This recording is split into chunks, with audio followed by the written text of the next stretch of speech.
Everyone, thought it was an appropriate day to do one of these car vlogs again. I'm currently driving out to the Highland Park area of LA for a pop-up sale at Rappcats. Rappcats being a company that's affiliated with Madlib and J Dilla, MF Doom, and some others. Mostly spearheaded by Ethan Alapat, aka Egon of Now Again Records. So he's been having these pop-up sales for a few years now at his place in Highland Park. Generally, Egon is one of the guys that I align with most in terms of my digging philosophy.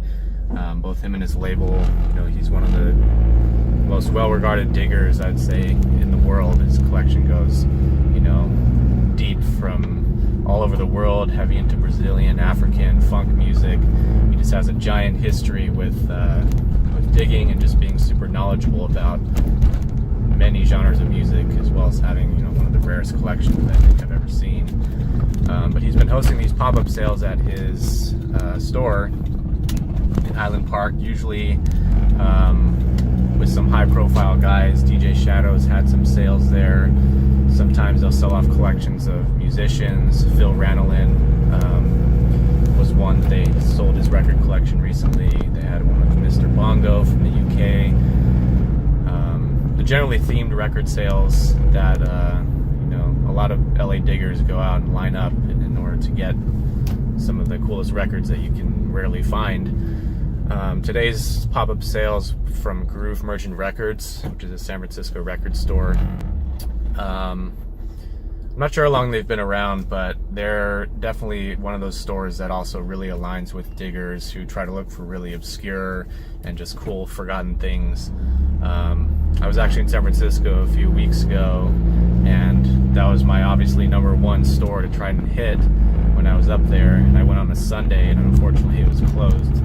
So I've never actually gone to Groove Merchant itself, but they've had one of these pop-up sales before down here in LA, and this one is another one. A lot of heavy focus on private press records at this particular sale. Chris from Groove Merchant also has a lot of paper material, so posters and flyers and things that somehow he's collected from, I guess, buying collections, but it's just some of the coolest, memorabilia from largely the 60s and 70s that he's also selling at this sale. So driving over to Highland Park right now. This is the kind of sale where there's a lot of guys that line up to wait to get in. It starts at 12. It's about 11 a.m. right now. I usually line up at about 11:30 or so, but there's always guys in front of me. So it's one of those things where there's only a set number of bins at the place. So you kind of have to be there early in order to get your first dibs on a bin. There's also a wall, of course, with the more expensive records, and a wall behind the counter for the really expensive records. I don't think I've ever bought anything off the wall. I am pretty selective now with what I'm buying, but I do bring, my record crate and my portable still. Try to gather a few things in my crate while I'm digging, and then end up listening to them, before I buy. So a lot of guys will be lining up. I'll probably be able to get some footage inside actually after I've done the digging, because once we get in, everyone's kind of clamoring to get the best stuff. It's a little bit hectic sometimes, especially for the sales like the DJ Shadow one. Guys were lining up around the block, and it's basically, you'll never know everything that was in there, because some guy would have hit a bin before you and likely taken the best stuff in there. So it's a whole luck element to it also, but it's some of the best pop-up sales that I've been to. They have them, I'd say, once every couple months, definitely, but they do a lot of good promotion for it on Instagram, and at the Now Again Instagram, and also the Groove Merchant one. Is taking some of the photos of some of the rarest stuff that they're going to be offering. So it's pretty inspiring to just to go to these sales, and you never know where you're going to turn up, but I've definitely found some good things in the past. One, they sold the Fat Beats Founders Collection.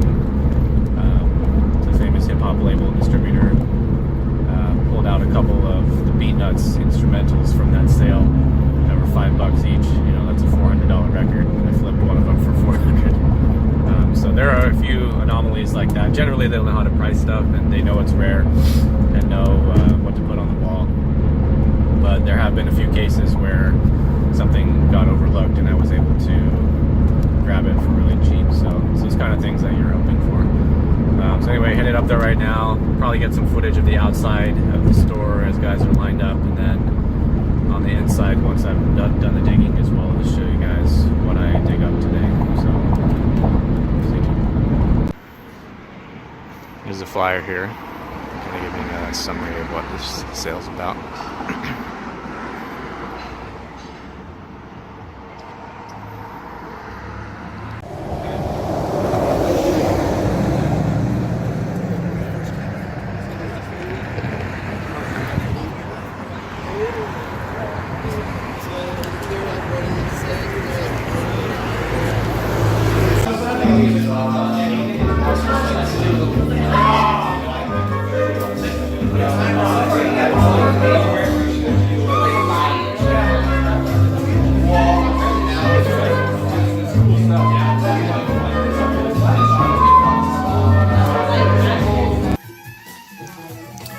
Alright, here's my pretty modest score from what I pick up today at the Groove Merchant pop-up.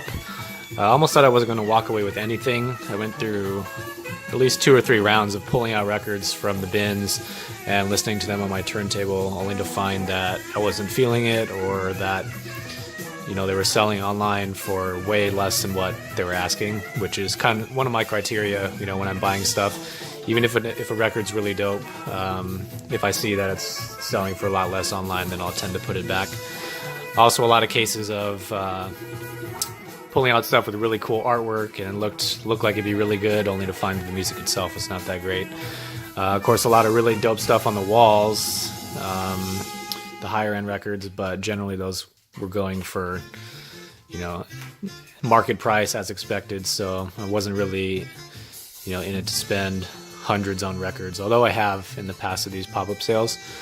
You know, dropping 300, 200 on a record today was not really what I was going for. So, but I did find these at the end. Maybe they're go backs or overlooked them in my first rounds. But there's a couple of cool things. One is called Stakeout, Hooked on Themes. This is a San Francisco band doing, you know, covers of Charlie's Angels, Hawaii Five-0, a couple of the TV shows of the time, but they're done in a really funky way, a lot of synthesizers. Cool, I think 1982 it's from. So cool piece, not online yet, so it was pretty funky and you know, electronic driven as well, so I picked that up.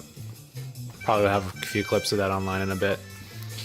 And then you got the Dale Jacobs Group live at Puccini's. This is Canadian.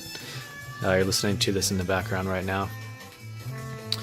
Let's see, what can I say about this? I guess it's live, a live album. Synthesizer, a few songs are driven by synth, jazz funk. Jazz funk. There's some more straightforward tracks as well as, you know, up-tempo, swinging jazz, but done with modern twists. You know, it's got the synthesizers on there. Yeah, I'll listen to this in a bit more detail, and I think there's clips of this one online, so you can check it out. But you know, $20 for that is pretty good. I am really selective with what I'm buying now, so yeah, there's a lot of cool stuff in there, and a lot of cool artwork too, like flyers and posters and stuff like that. Those are all going for a lot of money, so didn't pick up anything. Anyway, modest score, here you go. If you're in LA, definitely check out Rappcats, R-A-P-P, Cats.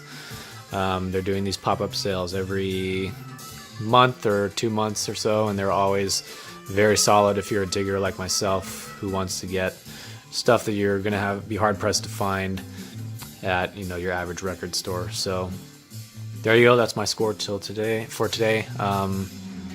Yeah, thanks for watching. Catch you guys next time.